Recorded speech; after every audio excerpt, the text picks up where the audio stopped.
Kumusta mga ka-anime?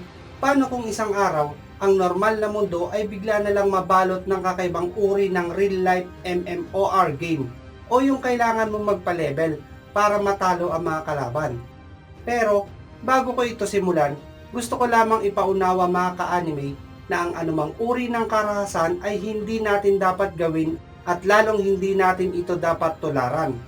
Sa isang mundo kung saan ang mga hunter o mga mandirigmang tao ay nagtataglay ng mga supernatural na kakayahan, ay kailangan makipaglaban sa mga beast upang protektahan ang sangkatauhan mula sa tiyak na pagkalipol.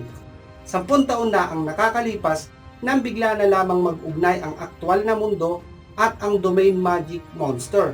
Ang mga ordinaryong tao ay binigyan ng higit sa tao na mga kakayahan at kilala sila bilang mga hunter. Ang ating bida na si Junwoo ay isang 20 taong gulang na hunter. Kilala rin siya bilang the weakest hunter dahil sa kanyang nakakaawang kakayahan na mas mababa pa nga mga ka-anime kung ituturing sa pinakamababang ranggo.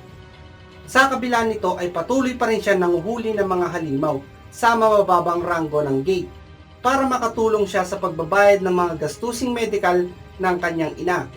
Isang araw, pagkatapos na halos di siya makaligtas sa isang napakalakas na double dungeon na halos maubos ang kanyang buong party, ay isang mahiwagang programa na tinatawag na system ang pumili sa kanya bilang nag-iisang player na magbibigay sa kanya ng natatanging kakayahan na mag-level up ng napakabilis.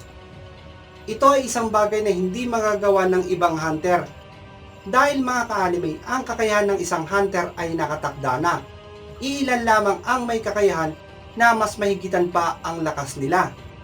Gayunpaman mga ka-anime, ang buhay ni Junwoo ay nagbago pagkaraan ng 3 araw nang magising siya sa isang ospital.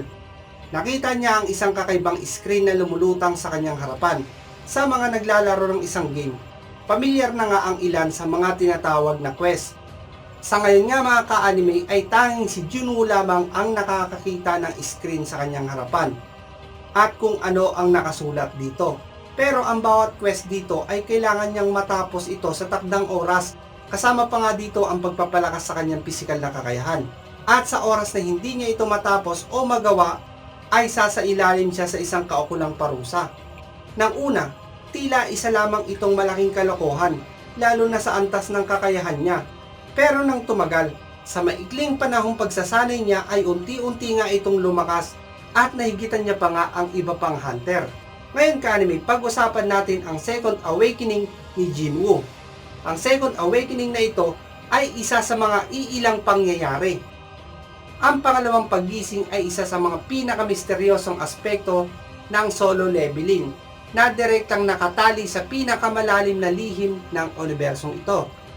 Kapag ang mga ruler ay nagbigay sa isang tao ng kanilang mga kapangyarihan bilang isang sisidlan, ang taong iyon ay sumasailalim sa pangalawang paggising. Ito ay kilala bilang isa sa mga pinakapambihirang phenomenal sa mundo ng hunter. Pero ka-anime, naiiba si Junwoo dahil sa kakayahan niyang paggising. Sumailalim siya sa isang pagsasanay sa kanyang katawan nang mas mapalakas na ito para mapanghawakan ang buong kakayahan ng isang ruler, gaya ni Asborn. Pero sa iba ka-anime, ang paraan ng awakening nila ay binibigyan lamang sila ng bahagi ng kapangyarihan ng ruler na kayang hawakan ng kanilang katawan para hindi nga masayang o mamatay ang kanilang katawan. Ganon pa man ka-anime, sa parte nga ni Junwoo ay sinadya ito ng mga arkitekto at sa paglipas ng panahon, mapupul control niya nga ang buong kakayahan ni Asborn, kung saan magkakaroon si Asborn ng perpektong buhay na vessel at ma-access nga nito ang buong kakayahan ni Asborn na ginawa siyang pinakamalakas sa Second Awakening nga nito sa solo leveling. Sa susunod mga ka-anime ay pag-uusapan nga natin ang manga version nito. Hanggang dito na lamang ka-anime, thank you and peace out. Hanggang sa muli.